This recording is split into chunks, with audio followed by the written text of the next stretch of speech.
What happens when one of Britain's most respected actors walks onto a daytime talk show expecting a friendly chat and instead faces a full-blown assault on his character? In just 38 seconds, Denise Welch went from welcoming host to the woman who would ignite one of the most explosive exits in loose women history. This is the story of how Patrick Stewart, a man known for his grace and dignity, was pushed to his absolute limit. The Loose Women's studio was buzzing with its usual energy that morning. Patrick Stewart had been invited to discuss his latest theater project, a passion piece close to his heart. He walked onto the set with his trademark warmth, greeting Denise Welch, Ruth Langsford, Janet Street Porter, and Colleen Nolan with genuine smiles and handshakes. The audience applauded enthusiastically as he took his seat on the famous purple sofa. "Patrick, lovely to have you here," Denise began, leaning forward with what seemed like interest. "Now, before we get into your theater work, I have to ask about something that's been in the papers." Patrick's smile remained, though his eyes showed a flicker of caution. "Of course, what would you like to know?" Denise didn't waste time. "There have been some stories suggesting you've become difficult to work with in recent years, that you're demanding on set, that you clash with directors. What do you say to that?" The studio fell silent. Ruth shifted uncomfortably in her seat. This wasn't the agreed-upon topic. Patrick maintained his composure, his voice steady and measured. "I think those stories are greatly exaggerated," he said calmly. "I've been in this industry for over 50 years. I'm passionate about my craft, yes. But difficult? I don't believe that's accurate." Denise pressed on, her tone sharpening. "But surely where there's smoke, there's fire? Multiple sources have said you're not the easiest person to collaborate with." "Multiple sources?" Patrick repeated, his brow furrowing slightly. "I'd be interested to know who these sources are, because I've maintained wonderful relationships with nearly everyone I've worked with." Janet Street Porter jumped in, sensing the tension. "Patrick, I think what we're all curious about is how you balance being a perfectionist with being a team player." It was an attempt to redirect, to soften the blow, but Denise wasn't having it. She cut across Janet with barely concealed irritation. "I'm asking the questions here, Janet. Patrick, let's be honest. You've got a reputation. People say you take yourself very seriously. Too seriously, perhaps." The audience stirred. A few gasps rippled through the crowd. Patrick's jaw tightened, but his voice remained controlled. "Taking my work seriously is something I'm proud of. I don't think that's a character flaw. But it affects other people, doesn't it?" Denise continued, leaning back with her arms crossed. "When you're throwing tantrums on set, making demands, acting like you're above everyone else, that's not professionalism, is it?"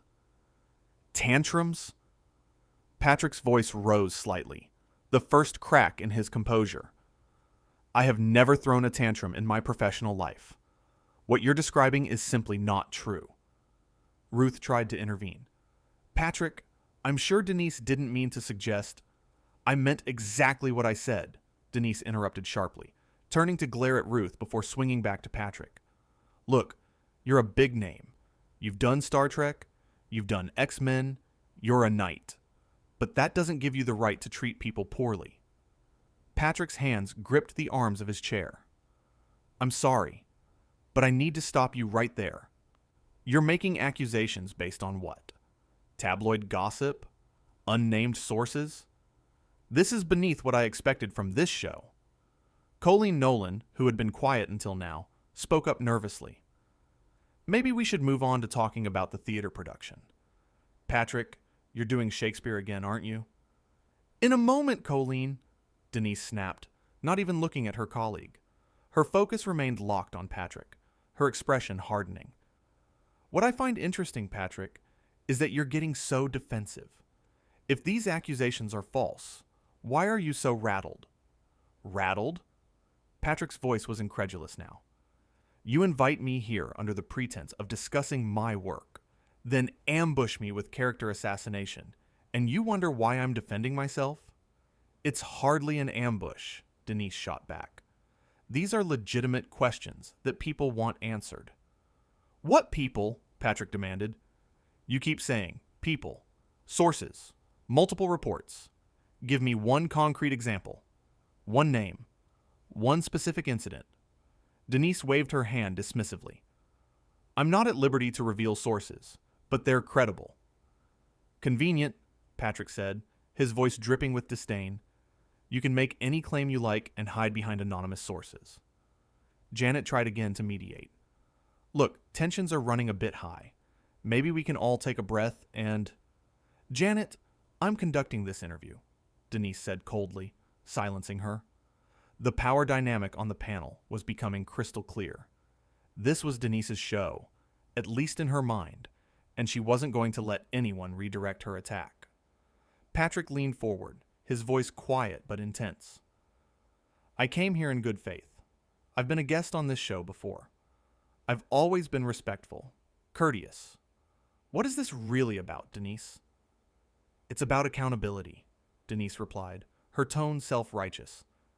It's about not letting celebrities waltz in here and expect us to fawn over them when there are real questions about their behavior. Real questions? Patrick's voice was rising now, genuine anger breaking through. You haven't asked me one real question. You've made statements. You've thrown out vague accusations. This isn't journalism. It's a hit piece. The audience was completely silent now, everyone transfixed by the confrontation unfolding before them. Ruth looked like she wanted to disappear into the sofa. Colleen's eyes were wide with shock. Even Janet, usually so outspoken, seemed stunned into silence. Denise, however, seemed energized by the conflict. A hit piece? How dramatic. I'm simply asking you to address your reputation. A reputation you're inventing in real time, Patrick countered. You know what I find fascinating? You sit here, on national television, making accusations you can't back up, attacking a guest who came here in good faith, and you think you're the one holding me accountable? I'm a journalist, Denise said defensively. It's my job to ask tough questions. Journalists cite sources. Journalists present evidence.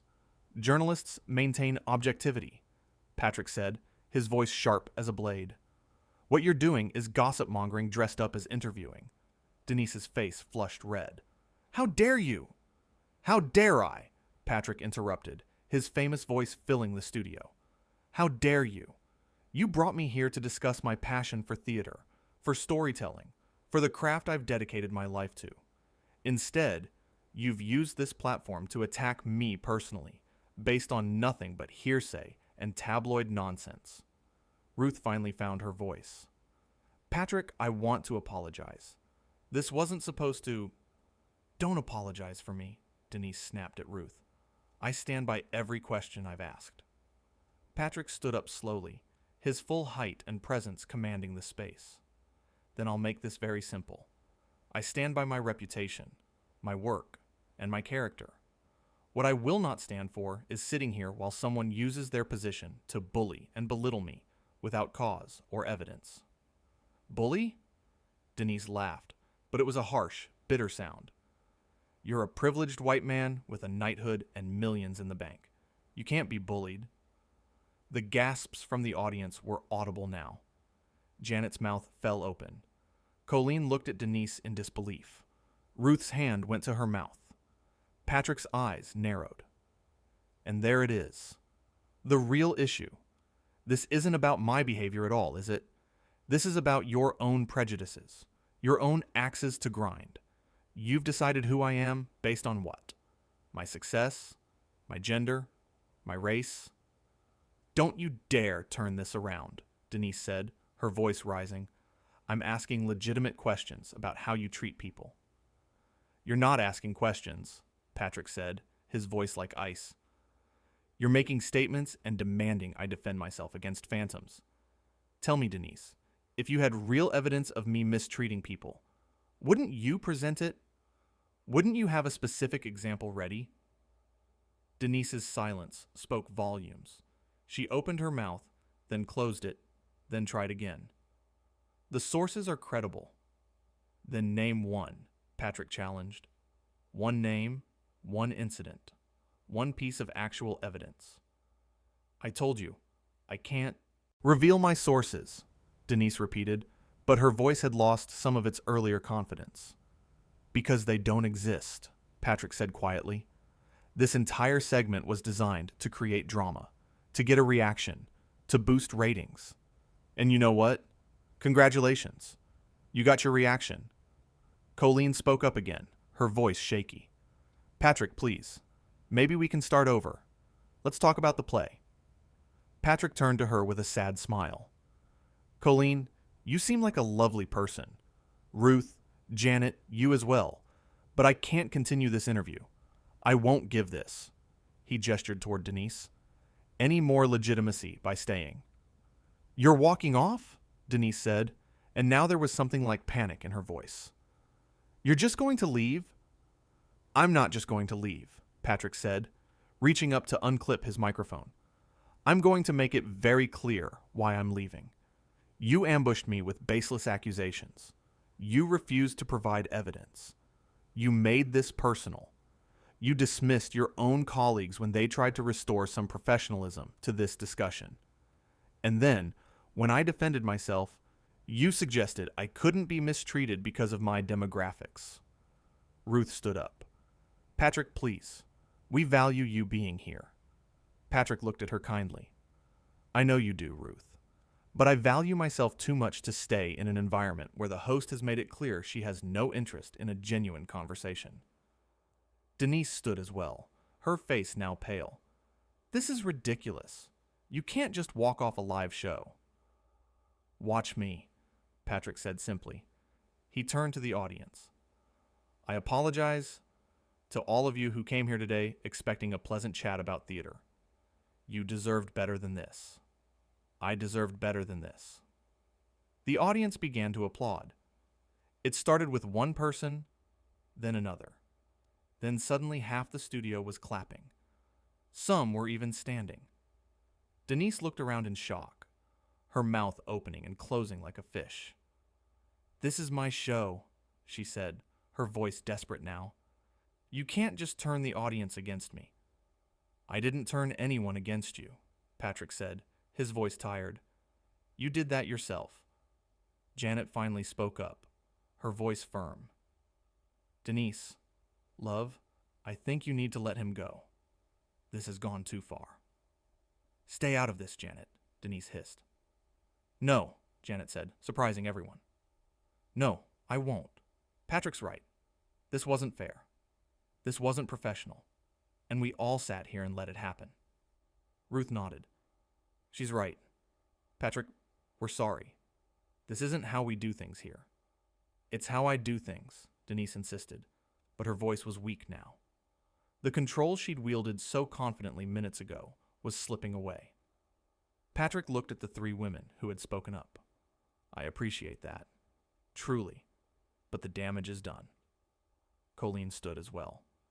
Patrick, before you go, I just want to say I've heard nothing but wonderful things about you from people I trust. Whatever. Denise's sources they're not reflective of the Patrick Stewart I've heard about. Patrick's expression softened. Thank you, Colleen. That means more than you know. He turned back to Denise one last time. You know what's sad about all this? I actually admire parts of what Loose Women does, giving women a platform to speak their minds, to challenge conventions. But what you did today wasn't brave or challenging. It was cruel. I was doing my job, Denise said, but even she didn't sound convinced anymore. Your job is to interview guests, not to attack them, Patrick replied. There's a difference, and if you can't see that, then I genuinely feel sorry for you. He picked up his jacket from the back of the sofa and draped it over his arm.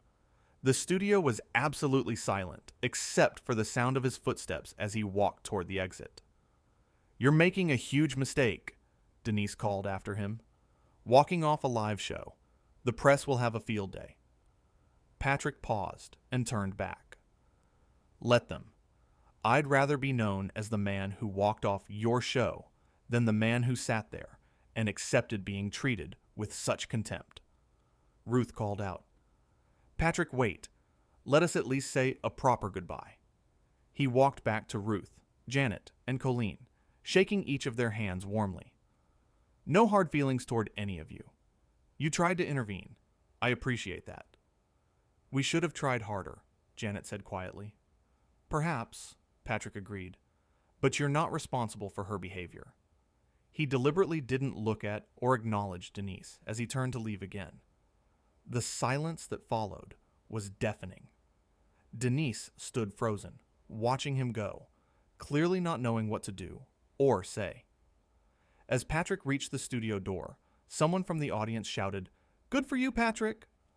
Others joined in. "You tell them. She was out of line." "Come back anytime, Patrick." Patrick raised his hand in acknowledgement, a small smile on his face, and then he was gone. The door closed behind him with a decisive click. The camera swung back to the panel. Ruth, Janet, and Colleen were all looking at Denise, who stood there looking lost and confused. The power and confidence she'd displayed throughout the confrontation had evaporated completely. "Well," Janet said dryly, "that went well." "This isn't my fault," Denise said, her voice defensive. "He overreacted." "Did he, though?" Ruth asked quietly. "Denise, that was really uncomfortable to watch." "I was asking questions the public wants answered," Denise insisted. "What public?" Colleen asked. "Denise, I think you crossed a line." "Oh, so now you're all turning on me too?"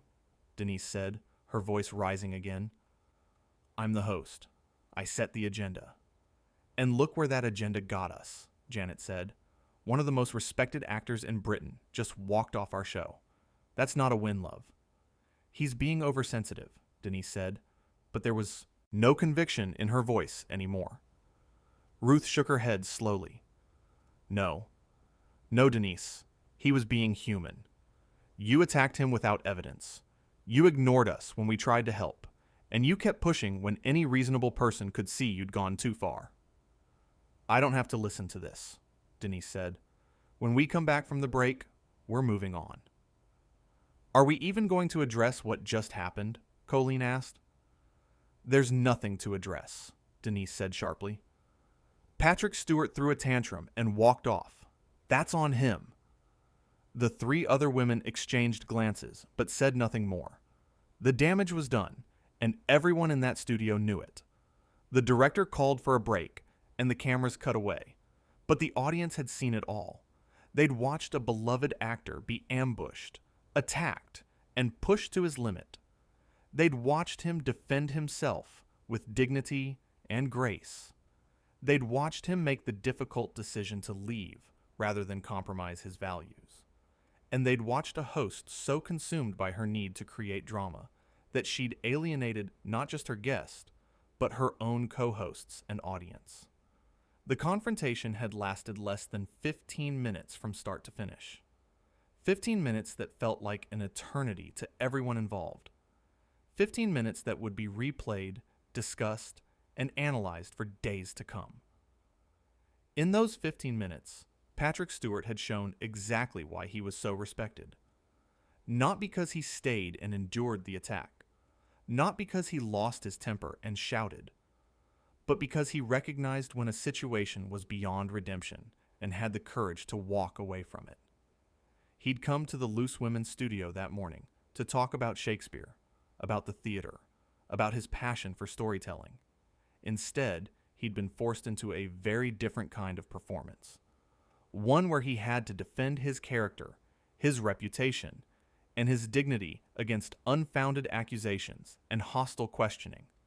And in the end, when it became clear that no real conversation was possible, when it became obvious that the host was more interested in conflict than communication, Patrick Stewart did what any person with self-respect would do.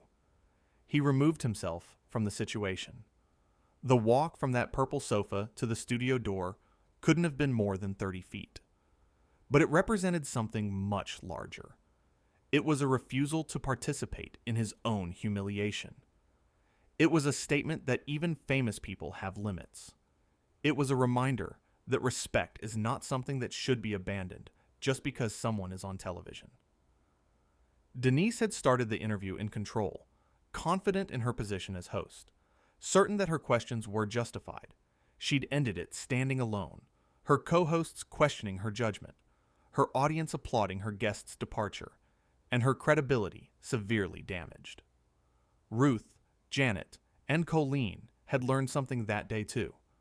They'd learned that sometimes staying silent, trying to keep the peace, and not rocking the boat can be its own form of complicity. They'd tried to intervene, but perhaps not forcefully enough, not soon enough. The regret on their faces as Patrick left was clear. The audience, those ordinary people who'd come to watch a daytime talk show, had witnessed something extraordinary. They'd seen what happens when someone decides their dignity is more important than being polite. They'd seen what real strength looks like, and it wasn't the person attacking from a position of power. It was the person who stood up, calmly stated their boundaries, and walked away when those boundaries were repeatedly violated. Patrick Stewart's microphone lay on the arm of the purple sofa where he'd placed it. A small, mundane object that represented so much. It was his refusal to continue. His resignation from a conversation that had become impossible. His final statement that some things are not worth compromising for. The studio lights blazed on, harsh and unforgiving, illuminating every detail of the scene. The empty space where Patrick had sat seemed to grow larger, a physical representation of the void his departure had created. Not just in the show, but in the entire premise Denise had constructed. Without her target, her accusations hung in the air, unsupported and exposed for what they were. Baseless attacks designed to provoke rather than inform. Denise picked up her notes, shuffling them unnecessarily, her hands needing something to do. The paper rustled loudly in the silent studio.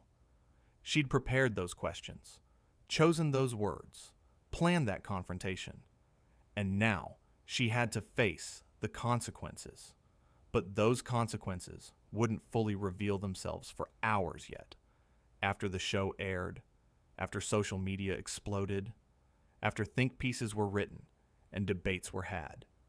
In this moment, in the studio, all that existed was the aftermath, the shocked faces, the uncomfortable silence, the knowledge that something had gone terribly, irreversibly wrong.